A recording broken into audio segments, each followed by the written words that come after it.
Hi ಎಲ್ರಿಗೂ ನಮಸ್ಕಾರ. Welcome to ಸವೀಸ್ ಡೈರಿ. ಇವತ್ತು ನಾನು ಎಗ್ ಮಸಾಲ ಕರಿ ರೆಸಿಪಿನ ನಿಮ್ಮ ಜೊತೆ ಶೇರ್ ಮಾಡ್ಕೊಳ್ತಾ ಇದ್ದೀನಿ. ಇದು ನಾನು ಯೂಶ್ವಲಿ ಮಾಡೋ ರೆಸಿಪಿ. ಬನ್ನಿ ಹೇಗೆ ಮಾಡೋದಂತ ನೋಡ್ಕೊಂಡು ಬರೋಣ.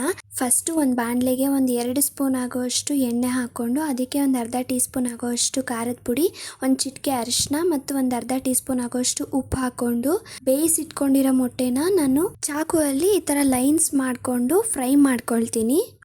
ಕೆಲವೊಬ್ಬರಿಗೆ ಈ ಥರ ಫ್ರೈ ಮಾಡ್ಕೊಳ್ಳೋದು ಇಷ್ಟ ಆಗಲ್ಲ, ಅವರು ಹಾಗೇ ಹಾಕ್ಕೋಬೋದು. ಫ್ರೈ ಮಾಡ್ಕೊಳ್ದೆ ಹಾಗೇ ಸಾಂಬಾರಲ್ಲಿ ಹಾಕಿದ್ರೆ ಸಪ್ಪೆ ಸಪ್ಪೆ ಅನಿಸುತ್ತೆ ಅನ್ನೋದಕ್ಕೋಸ್ಕರ ನಾನು ಈ ಥರ ಫ್ರೈ ಮಾಡ್ಕೊಂಡು ಹಾಕ್ಕೊಳ್ತೀನಿ. 1 ನಿಮಿಷದ ತನಕ ಫ್ರೈ ಮಾಡಿಕೊಂಡ್ರೆ ಸಾಕು. ಅದೇ ಬಾಣಲೆಗೆ ನಾನು ಮಸಾಲೆ ರುಬ್ಕೊಳ್ಳೋದಕ್ಕೋಸ್ಕರ ಮೀಡಿಯಮ್ ಸೈಜು 2 ಈರುಳ್ಳಿ, 1 ಇಂಚ್ ಆಗೋಷ್ಟು ಶುಂಠಿ, 4 ಹಸಿಮೆಣಸಿನ್ಕಾಯಿ ಮತ್ತು 8ರಿಂದ 10 ಎಸಲಾಗುವಷ್ಟು ಬೆಳ್ಳುಳ್ಳಿನ ಹಾಕ್ಕೊಂಡು ಫ್ರೈ ಮಾಡ್ಕೊಳ್ತೀನಿ.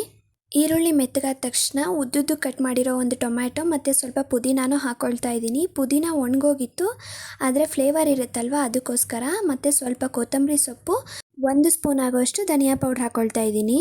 ಮಸಾಲೆ ರುಬ್ಕೊಳ್ಳೋಕ್ಕೆ ಅಂತ ಒಂದು ಜಾರ್ಗೆ ಒಂದು ಅರ್ಧ ಕಪ್ ಆಗೋಷ್ಟು ತೆಂಗಿನಕಾಯಿ, 1 ಇಂಚ್ ಆಗೋಷ್ಟು ಚಕ್ಕೆ, ಒಂದು 4-5 ಲವಂಗ, 2 ಏಲಕ್ಕಿ ಹಾಕ್ಕೊಂಡು ಅದನ್ನು ತರಿಯಾಗಿ ಫಸ್ಟು ರುಬ್ಕೊಳ್ತೀನಿ. ಅದಾದಮೇಲೆ ಫ್ರೈ ಮಾಡಿರೋ ಅಂಥ ಮಿಕ್ಸ್ಚರ್ನು ಹಾಕ್ಕೊಂಡು ನೀರು ಹಾಕ್ಕೊಂಡು ಅದನ್ನು ನುಣ್ಣಗೆ ರುಬ್ಕೋಬೇಕು. ನೆಕ್ಸ್ಟು ಸಾಂಬಾರು ಮಾಡೋ ಅಂಥ ಪಾತ್ರೆಗೆ ಒಂದು 2ರಿಂದ 3 ಟೀ ಸ್ಪೂನ್ ಆಗೋಷ್ಟು ಎಣ್ಣೆ ಹಾಕ್ಕೊಂಡು ರುಬ್ಬಿಟ್ಕೊಂಡಿರೋ ಮಸಾಲೆನ ಹಾಕಿ ಸ್ವಲ್ಪ ಫ್ರೈ ಮಾಡ್ಕೊಳ್ತೀನಿ. 1 ನಿಮಿಷದ ತನಕ ಫ್ರೈ ಮಾಡಿಕೊಂಡ್ರೆ ಸಾಕು. ಈ ರೀತಿ ಎಣ್ಣೆಯಲ್ಲಿ ಮಸಾಲೆನ ಫ್ರೈ ಮಾಡ್ಕೊಳ್ಳೋದ್ರಿಂದ ಸಾಂಬಾರು ಟೇಸ್ಟ್ ತುಂಬ ಚೆನ್ನಾಗಿ ಬರುತ್ತೆ. ಇದ್ರ ಜೊತೆಗೇ ಒಂದು ಮೀಡಿಯಮ್ ಸೈಜ್ ಟೊಮ್ಯಾಟೋನ ಚಿಕ್ಕದಾಗಿ ಕಟ್ ಮಾಡಿ ಇಟ್ಕೊಂಡಿದ್ದೆ, ಅದನ್ನು ಹಾಕ್ಕೊಂಡು ಚೆನ್ನಾಗಿ ಮಿಕ್ಸ್ ಮಾಡ್ಕೊಳ್ತಾ ಇದ್ದೀನಿ. ನೀಟಾಗಿ ಮಿಕ್ಸ್ ಮಾಡ್ಕೊಂಡಾದಮೇಲೆ ಇದಕ್ಕೆ ಮುಚ್ಚಳ ಮುಚ್ಚಿ 1 ನಿಮಿಷದ ತನಕ ಬೇಯಿಸ್ಕೊಳ್ಬೇಕಾಗತ್ತೆ. 1 ನಿಮಿಷ ಆದಮೇಲೆ ಇದಕ್ಕೆ ಇವಾಗ ಸ್ಪೈಸಸ್ ಆ್ಯಡ್ ಮಾಡ್ಕೊಳ್ತೀನಿ. 1 ಟೀ ಸ್ಪೂನ್ ಆಗೋಷ್ಟು ಖಾರದ ಪುಡಿ, 1 ಚಿಟಿಕೆ ಅರಿಶಿನ ಹಾಕ್ಕೊಂಡು ಚೆನ್ನಾಗಿ ಮಿಕ್ಸ್ ಮಾಡ್ಕೊಳ್ತಾ ಇದ್ದೀನಿ. ಧನಿಯಾ ಪೌಡ್ರನ್ನ ನಾನು ಮಸಾಲೆ ರುಬ್ಕೊಳ್ಳೋ ಟೈಮಲ್ಲಿ ಹಾಕ್ಕೊಂಡಿದ್ದೆ ಅಂತ ಇವಾಗ ಹಾಕ್ಕೊಳ್ತಾ ಇಲ್ಲ.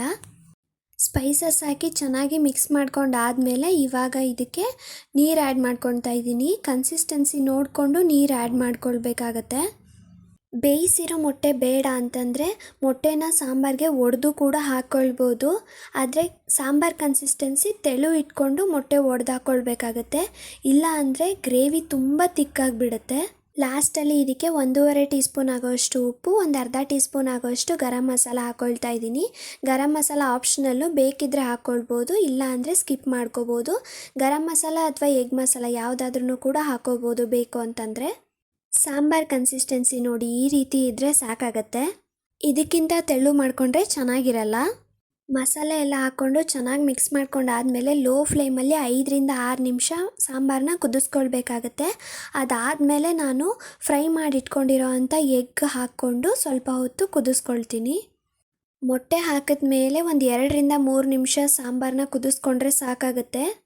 ಲಾಸ್ಟಲ್ಲಿ ಸ್ವಲ್ಪ ಕೊತ್ತಂಬರಿ ಸೊಪ್ಪು ಹಾಕಿಬಿಟ್ಟು ನಾನು ಸ್ಟವ್ ಆಫ್ ಮಾಡ್ಕೊಳ್ತೀನಿ. ಇವಾಗ ಇದನ್ನು ಸರ್ವ್ ಮಾಡ್ಕೊಳ್ಳೋಣ. ನೋಡಿ ಎಗ್ ಮಸಾಲ ಗ್ರೇವಿ ಎಷ್ಟು ಚೆನ್ನಾಗಿ ಬಂದಿದೆ ಅಂತ. ನಾನು ಯಾವಾಗಲೂ ಇದೇ ರೀತಿ ಮಾಡ್ಕೊಳ್ಳೋದು. ಟೇಸ್ಟ್ ಮಾತ್ರ ತುಂಬ ಚೆನ್ನಾಗಿರುತ್ತೆ. ಅನ್ನದ ಜೊತೆಗೆ ಅಷ್ಟೇ ಅಲ್ಲದೆ ಚಪಾತಿಗೆ ಮತ್ತು ರೊಟ್ಟಿಗೆ ಕೂಡ ತುಂಬ ಚೆನ್ನಾಗಿರುತ್ತೆ.